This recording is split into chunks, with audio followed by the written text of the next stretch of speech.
एक बार गौतम बुद्ध अपने कुछ भिक्षुओं के साथ एक प्रवचन सभा में बैठे थे। उस सभा में बुद्ध के चाहने वालों से ज़्यादा बुद्ध के शत्रु थे। यहाँ तक कि जिसने वह प्रवचन सभा आयोजित करी थी वह भी बुद्ध से ईर्ष्या करता था।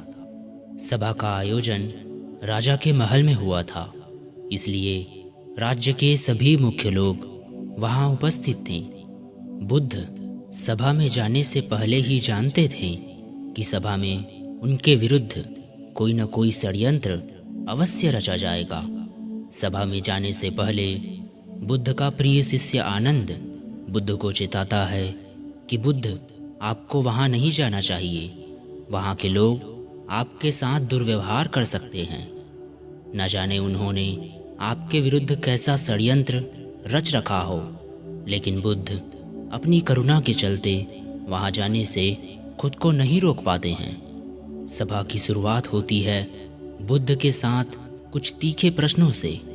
बुद्ध से ईर्ष्या करने वाले लोगों का यह प्रयास होता है कि बुद्ध से कोई ऐसा प्रश्न पूछा जाए जिसका उत्तर बुद्ध ना दे सकें, परंतु बुद्ध तो सभी प्रश्नों के उत्तर बड़ी ही सरलता से दे देते हैं। सभा में उपस्थित लगभग सभी लोग अपने अपने प्रश्न पूछ लेते हैं और उन्हें उनके उचित उत्तर भी मिल जाते हैं। अचानक वहाँ एक स्त्री आती है और बुद्ध से कहती है, आप ध्यान की बात करते हैं, आप ज्ञान की बात करते हैं, आप सत्य की बात करते हैं, आप लोगों को सत्य के मार्ग पर चलाने की जिम्मेदारी लेते हैं, परंतु क्या आपके भीतर तनिक भी दया नहीं? क्या आपको मुझ अबला की कोई चिंता नहीं, जिसे आपने गर्भवती बनाकर छोड़ दिया है? क्या आपको मेरे पेट में पल रहे बच्चे की कोई चिंता नहीं? उस स्त्री की बात सुनते ही सभा में हड़कंप मच जाता है। सभी लोग एक दूसरे से बातें करने लगते हैं। उस सभा का ही एक व्यक्ति खड़ा होता है और कहता है, अरे, स्त्री के सौंदर्य के सामने तो बड़े बड़े ज्ञानियों ने घुटने टेक दिए, फिर ये बुद्ध क्या है? फिर कोई और खड़ा होता है और कहता है, हमें बुद्ध से यह उम्मीद नहीं थी कि बुद्ध इतने नीचे गिर जाएंगे। इसी तरह से सभा के बहुत सारे लोग खड़े होते हैं और बुद्ध को भला बुरा कहते हैं, बिना सत्य को जाने ही कि सत्य क्या है।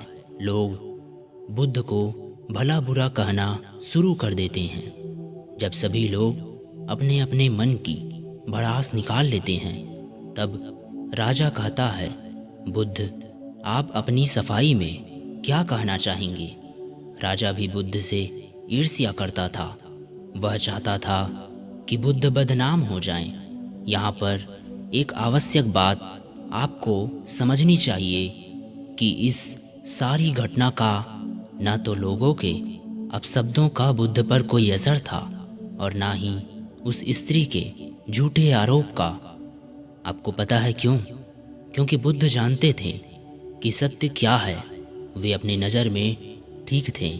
सूत्र यही है, चाहे पूरी दुनिया आपके खिलाफ हो जाए, अगर आप अपनी नज़र में ठीक हैं, अगर आप जानते हैं कि आप सत्य के साथ हैं, तब आपका कोई कुछ नहीं बिगाड़ सकता।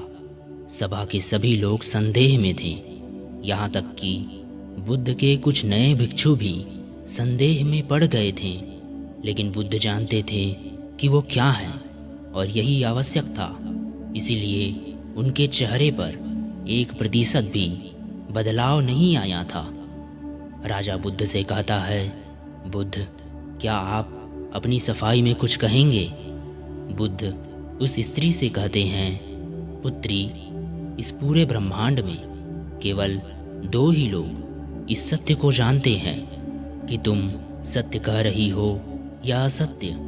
इससे पहले कि बुद्ध कुछ आगे कहते, वह स्त्री बुद्ध से अपनी नज़रें चुराने लगती है।